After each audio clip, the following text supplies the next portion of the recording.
I can't believe that you... I mean, my deepest apologies for not noticing that you were His Highness Prince Olivier sooner.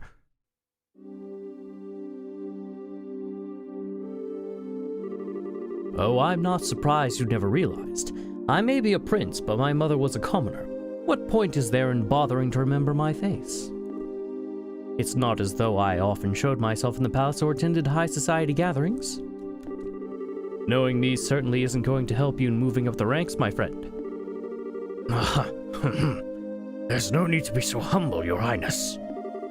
Besides, I'm actually rather grateful to you, Ambassador.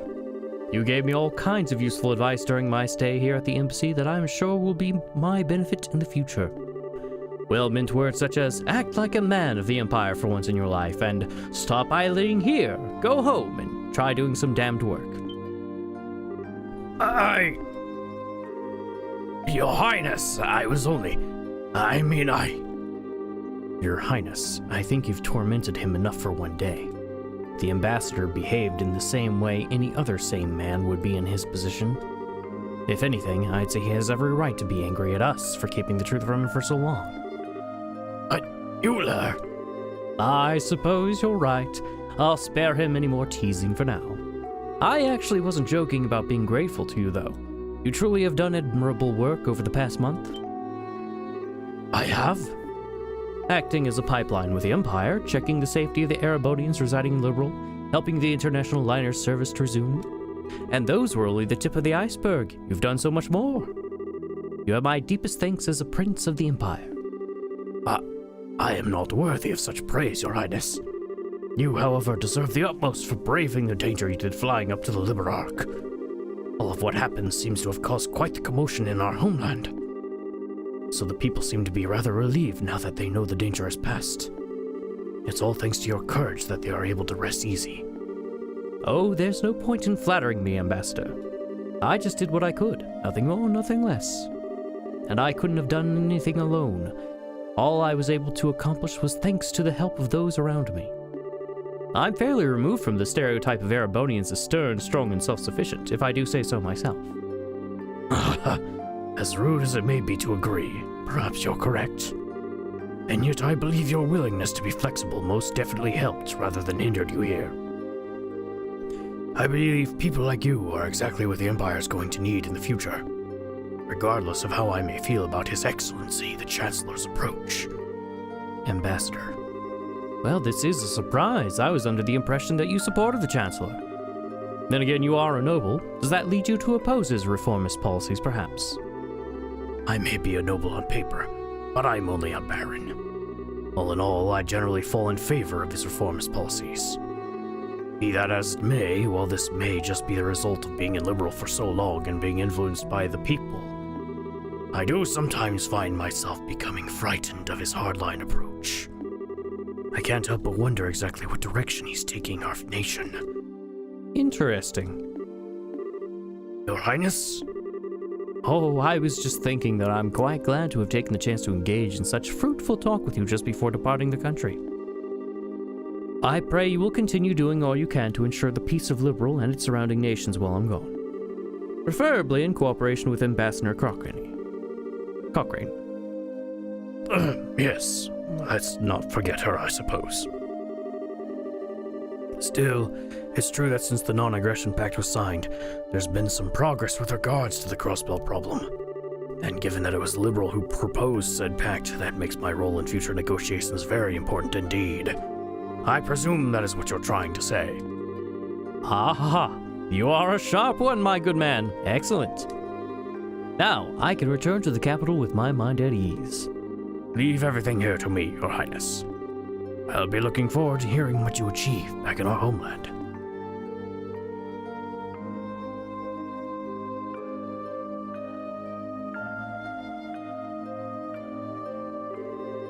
This truly is a country like no other. I never thought the day would come when I would hear things like that from a noble of the Empire. Indeed, he apparently is somewhat less of an obstinate man than I thought he was. Perhaps this nation's very air has the power to genuinely change people. It seems to have that effect on you, too. I feel like I'm seeing a lot more smiles from you these days than I used to. loath to admit it, but that may well be true.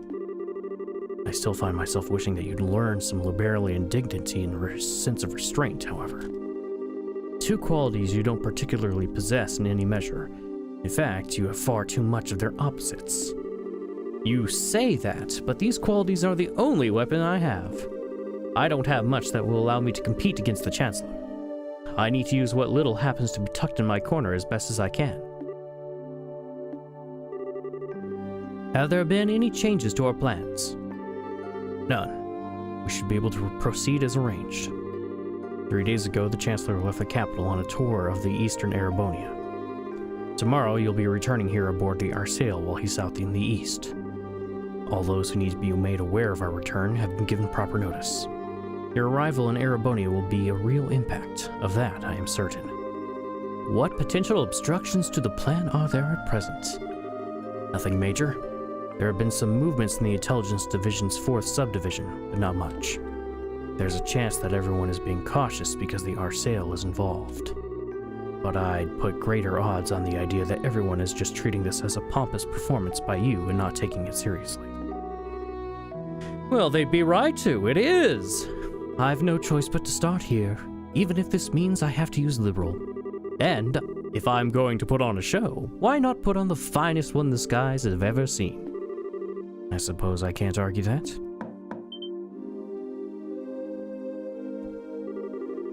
I'm sorry to trouble you at this late hour, Your Highness. A message has arrived from you from Heimdallr. What would you have me do? Really? All right, come in. Pardon me. Oh! Well, if it isn't Lecter. I was wondering where you'd been. I haven't seen you all day. I've been exceptionally busy with work since this morning, I'm afraid. I'd hoped to be able to come and see you earlier since you would be leaving tomorrow. I'm terribly sorry for not being able to. Ah, never mind that. If that work of yours is done now, we three could always enjoy some sensual quality together for the remainder of the night. So what was the message from the Capital Secretary? They've acknowledged receipt of His Highness's message. However, they didn't anticipate that you may be able to arrive all the way from Gransel in less than half a day. As such, they're currently in a minor panic trying to ensure everything is ready for the ceremony tomorrow. That doesn't come as a surprise. There's nothing like the Arsail when it comes to speed at home. How cool you both are so deftly to ignore my proposal. Although it sounds as though the stage will be set in time. Now I need to decide on an outfit that will leave everyone's jaws on the floor to sweeten my arrival. Perhaps a glistening coat and white loincloth will do the trick. That'd make a grand impact, all right. I almost wish I could go along and see it myself. Please don't encourage him. You showed remarkable promise for someone so young. What do you say to coming home on the Arsail with me? I'd welcome your company. Your work here in Liberal is just about as done as it is, isn't it? Your offer's certainly tempting, but I'm afraid I have another job to take care of soon. The thought is appreciated, of course. Really? Well, that is a shame. Good luck with that next job of yours. Thank you. Well, if you'll excuse me. It's Lecter!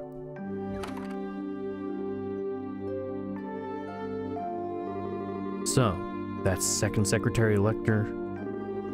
Is it safe to assume he's one of the Chancellors? Almost definitely, yes. He came through Hawken Gate on foot and took up his new position at the embassy a month ago. And right around the same time we headed to the Liber Ark aboard the Arsail at that. There's no way that could possibly be coincidence. No, it couldn't. The most likely possibility seems to be that he's part of the Intelligence Division. Are you sure not doing anything regarding him all this time was a good idea?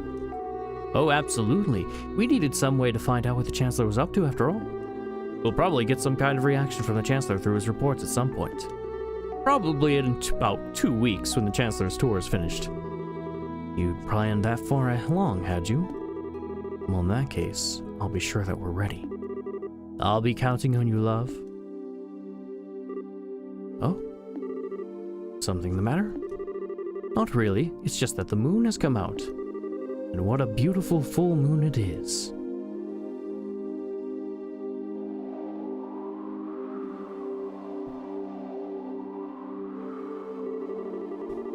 It's strange to think that this will be the last time I'll see the moon from here.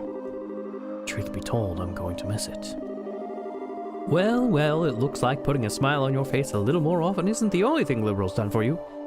It's opened up your eyes to life's natural beauty as well. But in all seriousness, we'll just have to do all we can to be able to come back and see it again one day. While we're both still alive. Indeed.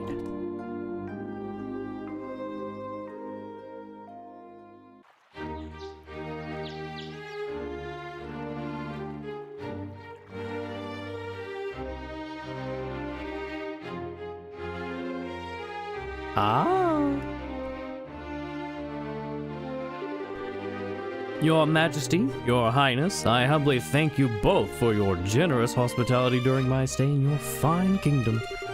You were even gracious enough to humor my brazen request of escorting me back to Hamdallah or Lord de Arceo. This debt I owe you will be repaid many times over in the future, rest assured of that. Haha. You needn't think of this as anything we went out of our way for. Escorting an honored state guest back home is a matter of course. Particularly a guest to whom we owe a great debt of gratitude. If you ever have the opportunity, please do come back to Liberal again in the future. I imagine Estelle and Joshua will be back by then too. So we'll be able to give you a nice warm welcome. I'm excited for the next visit. Have they left the country yet, by the way? They're getting ready to leave over in Roland at the moment, I believe. I'm planning to see them off when the time comes. I see. Incidentally, while the ruins of Hamel are currently sealed off, I'll do what I can on my end to ensure they are allowed inside. Could I trouble you to pass that along to them? Certainly. Thank you very much, Your Highness. Oh, think nothing of it. It's the least I could do after all they've done for me. I owe you a great deal too, Cassius. If not for your assistance, stopping that armored division from crossing into Liberal wouldn't have been as simple as it was. I could say the same to you. Still, as I'm sure you're aware, that outcome will have been well within the realm of possibility for the Chancellor. I doubt he was even surprised by the incident. Really? Most definitely not. Araboni had nothing at all to gain from using that situation to occupy Liberal. Certainly not to the extent that it would have been worth going out of their way to develop inefficient steam tanks. The only reason I can see for him doing what he did was a show of power to surrounding nations, a statement that even without horrible power, Arabonia's army could still act. I indeed suspect that was his true aim all along. Goodness. So you did notice. The horrible shutdown phenomenon was a complete unknown to the rest of the continent. Perhaps it might never occur again, but there's always the chance it might, whether it's here or somewhere else entirely. I hear the Empire has only built a relatively small number of these tanks in all too. Certainly not enough to launch a full-scale invasion. By the sounds of it, they were just put together in Reinford's factories using parts intended for standard orbital tanks. But as it stands, the know-how to put together tanks like that only exists in the Empire. And in these unpredictable times, no other nation has the time or resources to try and develop extremely inefficient steam-powered weaponry. In a sense, because of what just happened, the Imperial Army's effect as a deterrent is even greater than ever. He's using war as a diplomatic tool, and very effectively at that. None of this has ever occurred to me. I have a long way to go before I'm fit to be a ruler of this country. Don't beat yourself up too much about it. He's no ordinary foe to even the most hardened veterans. The Chancellor always seems to be thinking several steps ahead of the rest of the world. It's impressive no matter what we may think of his actual ideas. I'm quite the reckless fool to be trying to challenge him if I do say so myself. Don't be silly, Your Highness. How you can say that with a smile on your face is utterly beyond me. You should focus on building yourself a strong foothold to begin with. I do hope you'll be careful. No matter what may occur, be sure not to lose sight of exactly where you stand. Of course, Your Majesty. If I were to go and bring shame upon myself now, I'd be wasting all the effort involved in escorting me back home. I'll be sure to take what you've said to heart.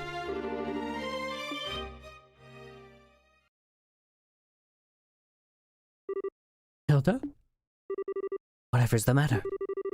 It's not often I see you so flustered. My apologies, Your Majesty.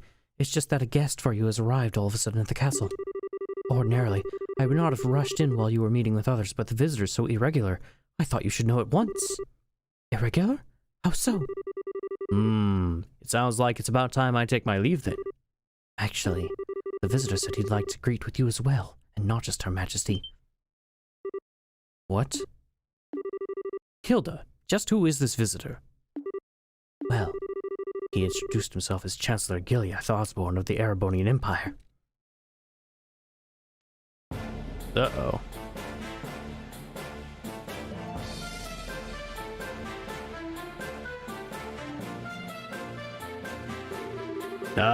It's an honor to be granted a personal audience. I'm Gileath Osborne, representative of the Imperial Government. My apologies for the abrupt intrusion. You are Chancellor Osborne? And it's a pleasure to see you all again as well, Your Highness. It's been a year since we last met, has it not? I hope these passing months have seen you well. Yes, a year sounds about right. Still, well, I hope you'll forgive me for asking. Just what did prompt someone of your status to appear at this castle without warning? I'd very much like to hear your side of the story. My apologies, Your Highness. You see, these past few days, I've been touring Eastern Erebonia on routine inspections. It's been going very smoothly, more so than I had initially anticipated. I had enough free time in my schedule to pay a cordial visit. Oh my, is that so? Naturally, I would prefer to come here while the crisis was still unfolding like you yourself did, Your Highness. Unfortunately, the confusion in southern Erebonia was simply too pressing a matter, and I had no choice but to deal with that first. This was the first chance that presented itself to come here and meet directly with Her Majesty, so I acted with the utmost expediency. I hope you'll forgive my lack of proper decorum in failing to give audience notice of my arrival. That does make sense, at least. Regardless, please don't concern yourself with me. No doubt you wish to offer your greetings to Her Majesty. My thanks, Your Highness.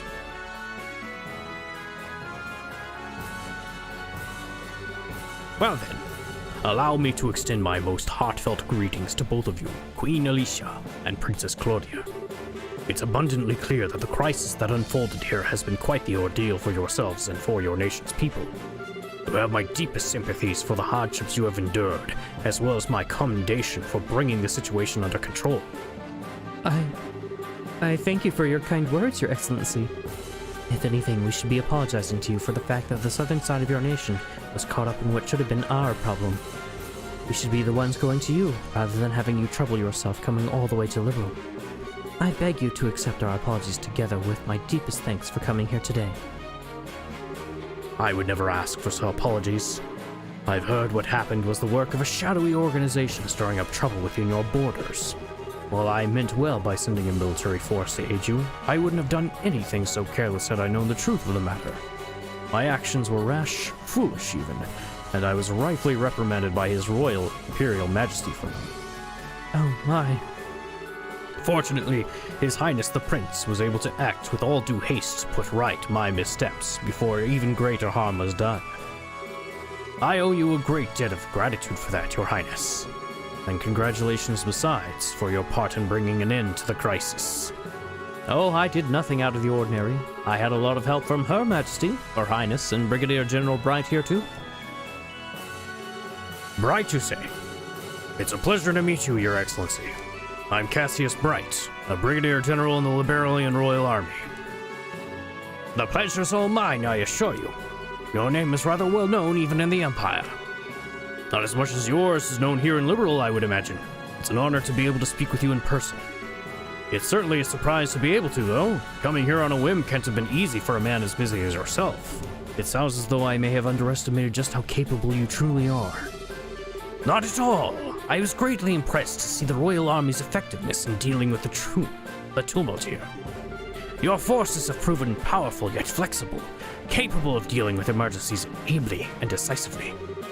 I might go as far as to say it embodies an ideal that the Imperial Army, with its swollen ranks, could never hope to realize. You flatter us, Your Excellency. For your part, I hear you were responsible for the establishment of the Imperial Army's famed intelligence division. Our army is in desperate need of a new one of its own, so I find myself quite envious. Ha! It almost sounds as though the two of us each want what the other has. So it does. May I ask your excellency, what will you be doing now? For my part, I'm intending to leave Liberal today, so I'm afraid I won't be around much longer. Yes, so I've been told. I believe you're intending to make your grand arrival in Heimdall aboard the famous Arsail. I'm impressed you're already aware. I almost wish I could return to Arabonia and board it alongside you. But alas, I'm afraid I have other business demanding my attention after I'm finished here. I'll be leaving Liberals separately this afternoon. That is a shame. I would very much have liked to invite you to this evening's banquet. Please, you need not go to such troubles on my account. I feel as though I've put you out enough showing up unannounced as I did, to say nothing of dining with such esteemed company. Still, I do have some time before the airship I'll be leaving on is due to depart. That being the case, might I ask for a little of your time, Your Highness? I have a few things I'd like to discuss with you personally.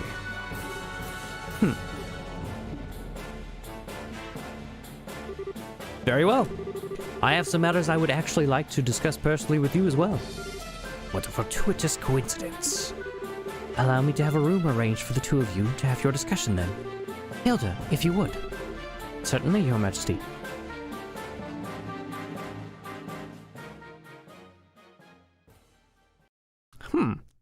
Interesting.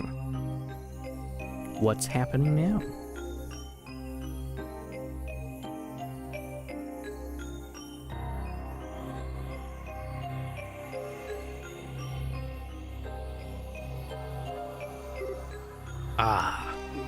It's obvious that Her Majesty is quite the tea fancier if this blend is anything to go by.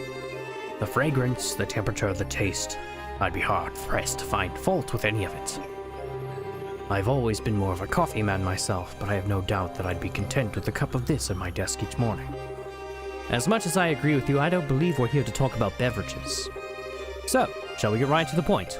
What did you want to discuss with me? I see your sojourn in Liberal has proven most fruitful. Pardon?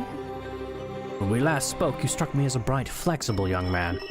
And no doubt you still are, but now I see your resilient inner strength guarding those aspects. I'm sure Her Majesty will be most delighted with your personal development. Meanwhile, I see you're the same fearless man I've always known you to be. More so even, that crushing aura about you seems to have only grown with time.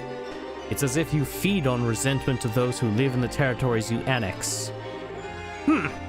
Such harsh words, Your Highness. Personally, I prefer the term political unification. Annex can carry such negative connotations, you know. Since the end of the 100 Days' War, our army hasn't committed a single act of aggression. All our unifications have been entirely peaceful. Oh, you're quite right about that. On the surface. Oh. It's amazing how similar the annexation process is every single time it happens. It starts with a small nation or independent state with an array of problems beyond repair. Those problems start to worsen, after which Jaegers and other dangerous elements enter, plunging public order to an all-time low. Desperate for a solution, the local government requests the help of the Imperial Army. Before they know it, they're part of the Empire. Well, it's not as though I can deny what you're saying. Each instance does share certain commonalities. Still, it's to be expected, an inevitable consequence of the age of unchecked growth and progress in which we live. The Imperial Army is simply acting in the Empire's best interests, helping to stabilize our neighbors for the good of the Empire. And it's understandable that they would. I do find myself rather curious why intelligence division numbers are going to such nations with such peculiar frequency. Well, before the problems I described worsen, no less. I won't press as to where you came by such information, as curious as I am. But I will say this, at its most basic level, these actions are about risk management. It's because we've been acting to minimize such risks beforehand that the army has been able to successfully quell each problem in turn. With the small price of earning the disdain of the people in those nations and an increased risk of terrorism in exchange. To tell you the truth, I'm rather astounded that you had the courage to come here and Liberal all on your own to begin with. After all, you've made yourself the biggest target for terrorists in all of Arabonia. Your concern is touching, Your Highness. I would ask that you not trouble yourself with my safety. I employ some very skilled subordinates tasked primarily with eliminating the risk of terrorist attacks against me. Really now? That Lecter is one of them, I assume? A rather peculiar fellow, isn't he? But a very useful one all the same. Working out the scheduling for this trip and taking all the necessary precautions to ward off terrorist threats were both his doing. And thanks to his commendable efforts, I can depart for Crossbell free from worries as soon as I've finished my business here. Crossbell? Are you surprised? I'll be participating in a top-secret discussion with a representative of the Crossbell government. Recently, a large amount of funding has been flowing into the country through the Republican channels, putting our allies on the defensive. I'd always meant to visit at some point, and this seemed the perfect opportunity. Are you out of your mind? Crossbell is full of enemies in different factions at each other's throats. I hear it's now even a hotbed for terrorists and criminal organizations because of its position as a buffer state. Does that really sound like a place the Erebonian Chancellor should be going, even on an unofficial visit? I'm surprised to hear you advocating caution in the face of potential danger, Your Highness. After all, it was you who flew into an ancient city, at great risk to your own safety, and returned unharmed after surveying it. Compared to such rousing risk-taking, my visit to Crossbell will be child's play. As I'm sure you're aware, you're regarded as something of a hero back in Erebonia now. To see a hero make a grand return befitting his newly minted legend, and aboard the famous Arcel no less. Naturally, our hero has also taken the time to ensure that every well-known newspaper and magazine are aware of his homecoming too. Oh, I have no doubts that your triumphant arrival will be every bit as glamorous as it's played out in your imaginings, Your Highness. Do be sure to capitalize on this chance as best as you can to build yourself a firm foothold. I expect great things from you after all.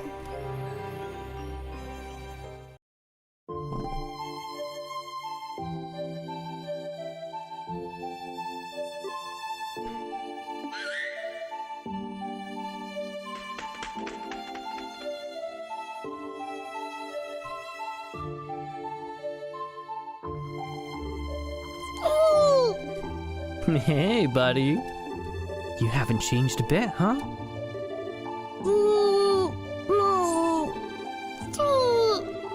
Really?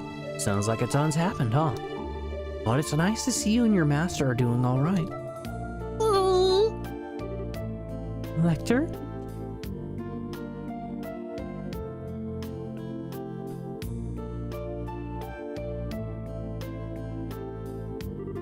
Well, well. Good day to you, Your Highness. I pray I'm not causing any trouble by taking a tour of the castle like this. The view from this terrace certainly is beautiful, isn't it? What happened to you, Lecter? How did you end up working for Chancellor Osborne? I'm sorry, I haven't the faintest idea what you mean. Are you perchance mistaking me for someone else? Your name is Lecter Arundel. You are the student council president at Genis Royal Academy, which you attended before leaving suddenly 2 years ago. So no, I'm not mistaking you for someone else. Ah, but that's where you're wrong, because my name is actually Lek Tarundel.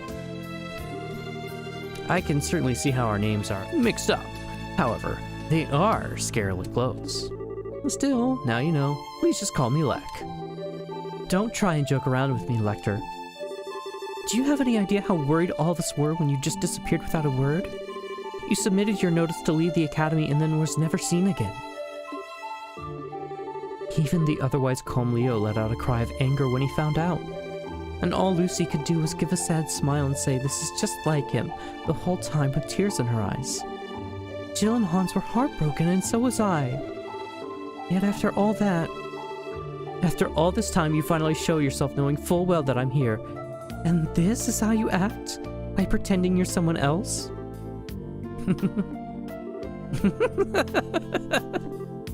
Lecter! Sorry. No need for the glare. You're still taking things way too seriously. Looks like it'll take more than stepping up as Crown Princess to change that part of you. Oh. But you know, seeing you makes me feel kind of relieved. I always figured if someone like you became Crown Princess, you'd have virtually no freedom to do anything other than work. But from all that's reached my ears, it sounds like you're actually doing all right for yourself. And you even made some great new friends after I left the academy, didn't you? Nice! I sure did. Nonetheless, it's thanks to you that I was able to change it all. You were the one who gave me the first push in the right direction. I never got the chance to thank you properly after you left. But all this time, I've always been grateful to you. Well, consider me honored. Do I get a kiss in return? You do not. I may feel respect towards you, but nothing romantic. That's a bummer. There was me, all taken in by how pretty you'd become, wondering if this could be the start of something downright magical. And what happens next? My dreams of romance and sweet smooches are crushed to nothing before they can even begin. I know you don't mean a word of that, you know. You're looking very sharp yourself, though. It's surprising to see. Every time I've seen you before today, it was in that heavily frayed uniform worn in the most sloppy way imaginable. I think you'll find I was merely making a fashion statement. That wasn't laziness or slobbishness. Every part of it was carefully calculated and considered to have maximum effect. The scary thing is, I actually believe you. You always seemed as if you cared for nothing but having fun and causing trouble. Yet when it came down to it, you were wise beyond your years. And I finally seen part of the reason behind that today. I'll ask you again, Lecter. How did you end up working for Chancellor Osborne like this? Just what happened to you between your submitting your notice to leave the Academy and now?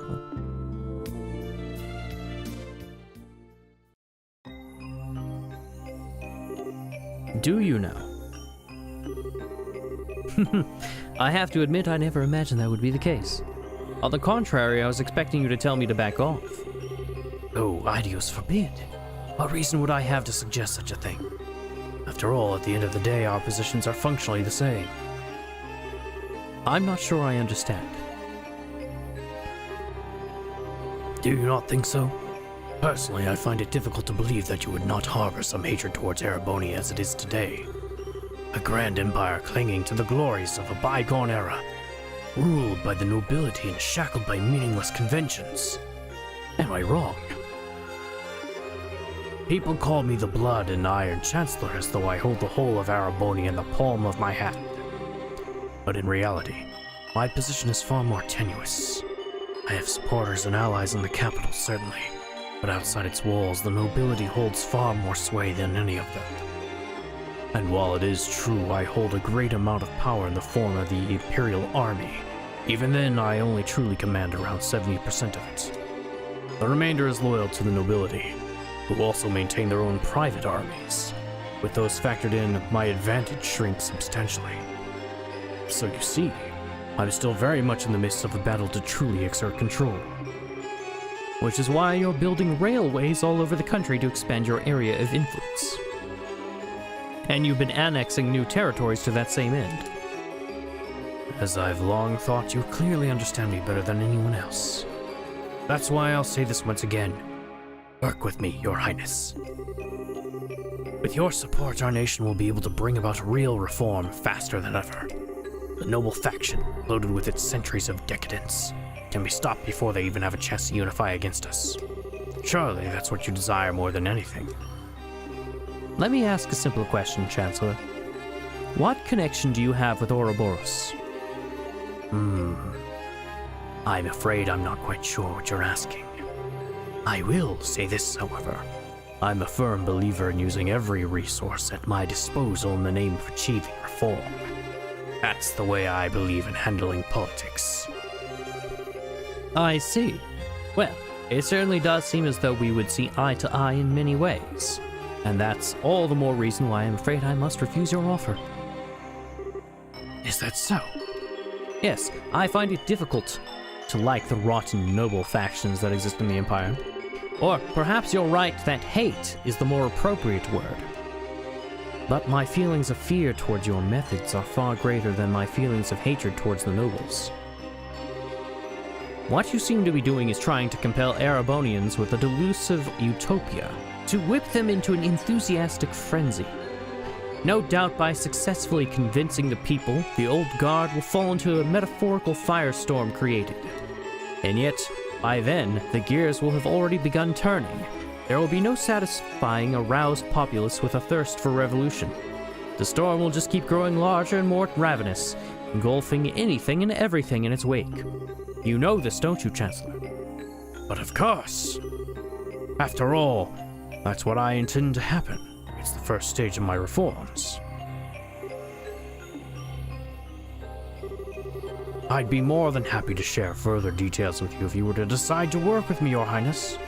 In the meantime, I wish you well in strengthening your foothold back in the Empire. Of course, if that's your intention, you'll find it a necessity to work with those nobles you so despise. You truly do see through everything, don't you? Well, that sounds like the noon bell. The airship should be arriving shortly. Which means it's time for me to take my leave, I'm afraid. I look forward to seeing you again in the capital in 2 weeks' time.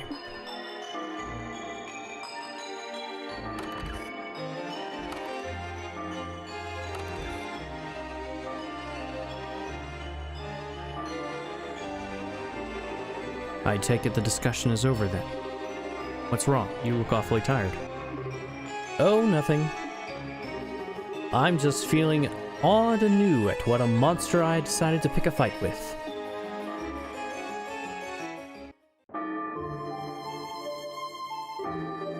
Oopsie, I think it's probably about time for the airship to arrive. I'm gonna have to stop you there and get going. What? See you, Sieg. Next time I see you, I'll bring some Erebonian salami as a souvenir, okay? Wait. Are you planning to just disappear without telling me anything a second time? Oh, got an important question for you. Did you fall in love with someone while I was away? Hit the nail on the head, huh?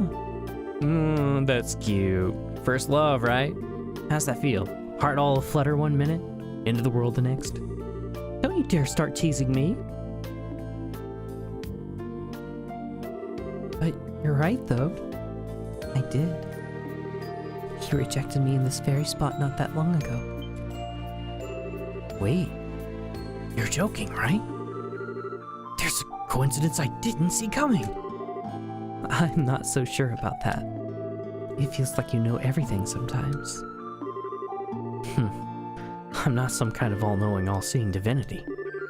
That's what makes the world so interesting to me.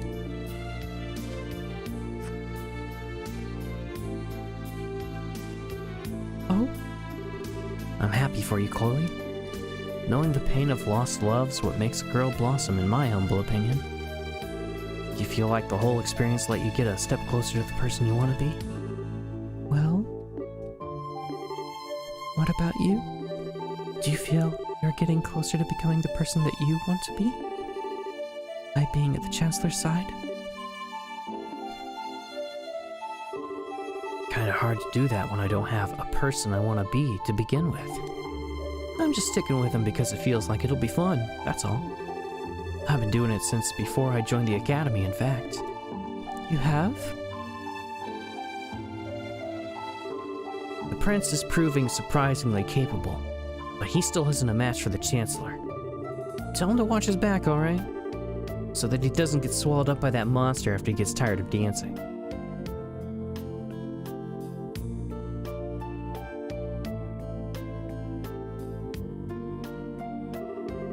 Goodbye, Victor.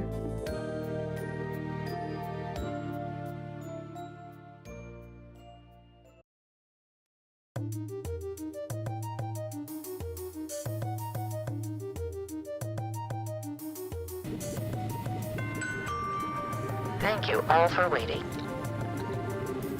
The Calabria International Airliner bound for the Principality of Rumeferia will be departing momentarily. Please mind your footing when boarding.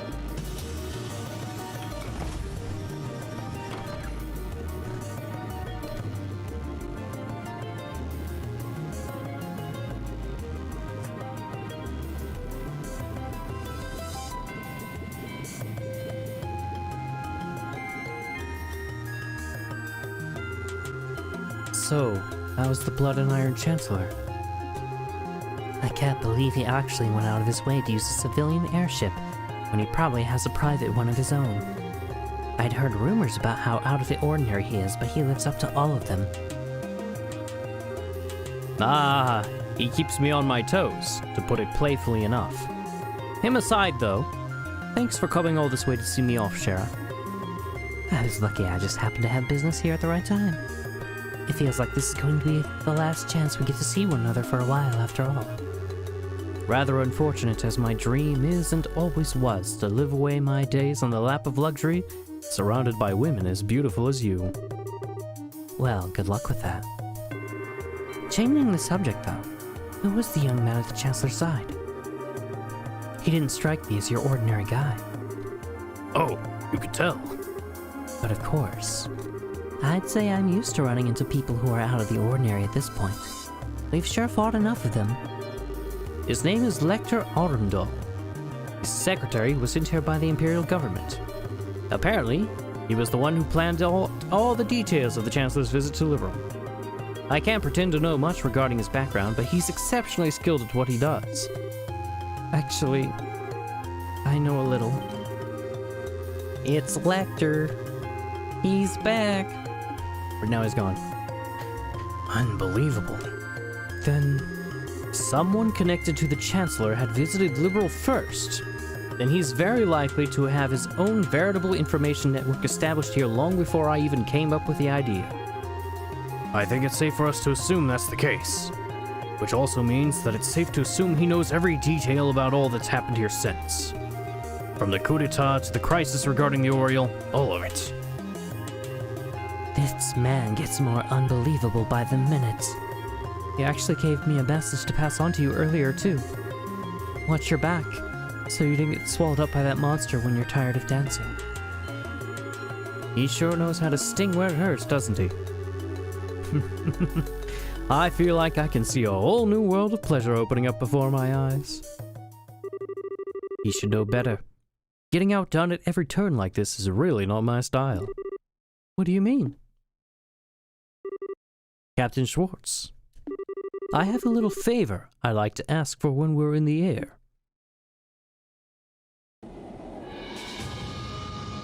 What's he gonna do? This man is intelligent. He plays his cards well.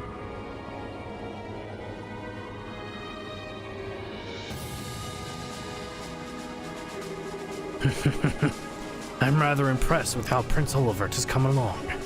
No matter how he chooses to act from here on, he will have his uses to be certain. You would say that, given that you think of everyone as your pawns. There's me, the prince, the society. Indeed, and I am much the same. We are but pawns on a vast game board that is the Empire, where a thrill like no other will take place. But it's because you, too, wish to see how that game plays out that you've chosen to stand with me, is it not? Well, hey, what can I say? Just don't forget that this piece right here might not be loyal forever. And such a portrayal would be perfectly fine by me. Or did you honestly think I'd never considered the possibility it may happen? Just thought I'd come out and say it. How are the other Ironbloods doing, by the way? They're all doing very well by the sound of it. At the rate things are going, there's a chance all the prince's efforts will be for naught. Perhaps I ought to hold back on him a little. Huh. You sure don't pull any punches, do you? You know something? I wouldn't write him off so easily if I were in your shoes. What?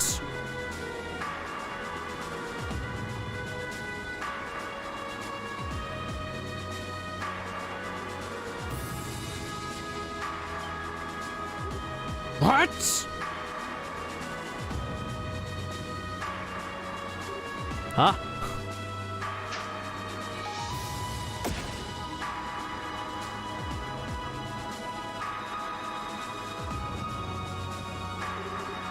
These look like Rose petals?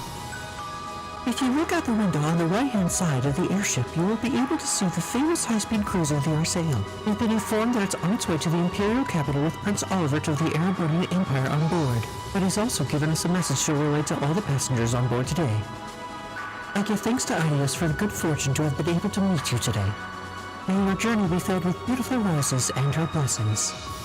And of course, may your journey to your lovers be a safe and pleasant one. That marks the end of his message.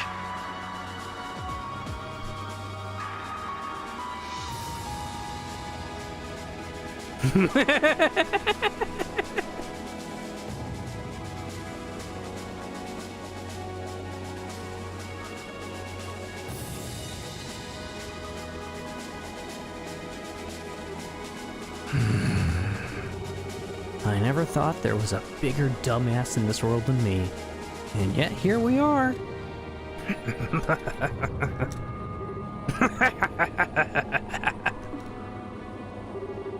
Very well, debaucherous prince.